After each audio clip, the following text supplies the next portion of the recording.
Манас биз сени баягы интернеттен, телевизордон көргөндө Бойко деген ат менен чыгасың да. Ал азыр каякта? Ал азыр Бишкекте турат ал. Бишкекте ипподромдо турат. Бишкекте багыты. Бишкекте караган балдар ошо балдар карайт. Бул ат менен деле чыга бересиң? Бул ат менен аламан улак чабам. 5-5 улак чаба эле.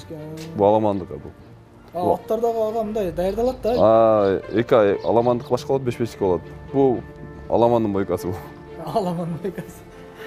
Бул мисалы 5-5ке кандай туура келбей калабы? 5-5ке туура келбей калат. Бул кичине физикасы чоңураак, анан оорураак болчу. Аламанга кичине физикасы чоңураак, анан чоң аттар талап калат аламанчы. Мисалы ошону кантип үйрөтөсүңөр? Мисалы баягы бирден чыкканда улакта тосотку аттар жактап ошону кантип үйрөтөсүңөр? Аны эми аттын кичине нарагынан болот, анан дубалдын кырына коюп алып урдурат. Анан ошентип ал сразу эле үйрөнүп кетпейт. Оюндарга чыга берет, аттар менен аттар жата берет, анан 2-3 жылда ошону ташап калат. Кадимкидей эле адамга окшоп эле мынандай дабысын салып тосот. Адамга салып ошону. Анан бир оюндун алдында да бир 2 ай мурда барабыз да биз. 2 ай мурда баралып сбор кылабыз. Анан күндө ат минебиз, ошолорду үйрөтөбүз, өзүнүн аттарын үйрөтөбүз, казанга салышын үйрөтөбүз.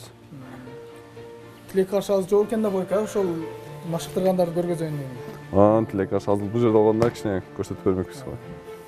Кандай машыгууларды өткөрөсүңөр ушул улакка даярданыш үчүн өзүңөр? Эми биз 12 бала чогулабыз. Как положено сбор болот. Түнү көчкө чыкмай жок.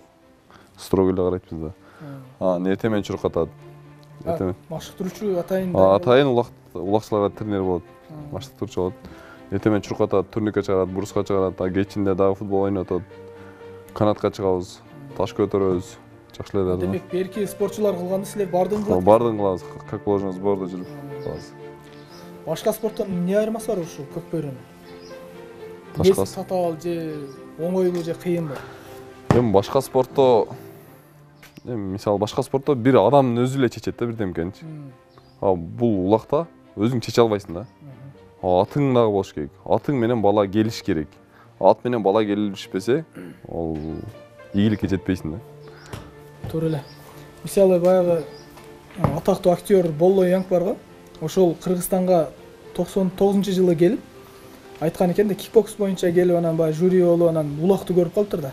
Улакты көрүп бул дүйнөдөгү бир орусча айтканда номер 1 мындай спорт экен, аябай татаал, кооптуу экен деп айткан экен да. Мындай корккон экен да өзү көрүп отуруп эле. Мен айтайын деген мисалы Тайказанга мына кече жакында көчмөндөр оюнунда сальташ түшүп калбадыңбы? Ошондойдо аябай катуу тийсе керек. Анан оны атайын аштыңбы өзү? Эми оюн алдында атайын ашпайсың. Азыр сальта кылам деп да ойлобойсуң, мынтип салам деп да ойлобойсуң. Баары оюн учурунда болуп кетет. Бирок эми элге кызыктуу оюн кылышка аракет кыласың да бирок. Оюн учурунда болуп кетет ошо баары. Демек атайын түшпөйсүңөр. Атайын түшпөйсүң. Баягы кырдаалда ат катуу күү менен барып токтойт. Токтогондон анан өзүң кирип кетесиң ичине. Бул жакта бармайса колдо улак бар ыргытып ошо. Колуң бошобойт, эки колуң тең. Эки колуң бош эмес, өзүң мынтип барып ыргытканда ат токтойт. Өзүң колуң бош эмес, кармаган эчтеке жок, өзүң кирип кетесиң ошондо. Бир нече ирет улакты Тайказанга сала алган. Эмне бизге расмий протокол керек болот, бирок уюштуруучулар деле өздөрүн деле баш айланып калдырышы керек. Ал негизги маселе эмес, эң башкысы Манас Ниязов. Вот это кульбит!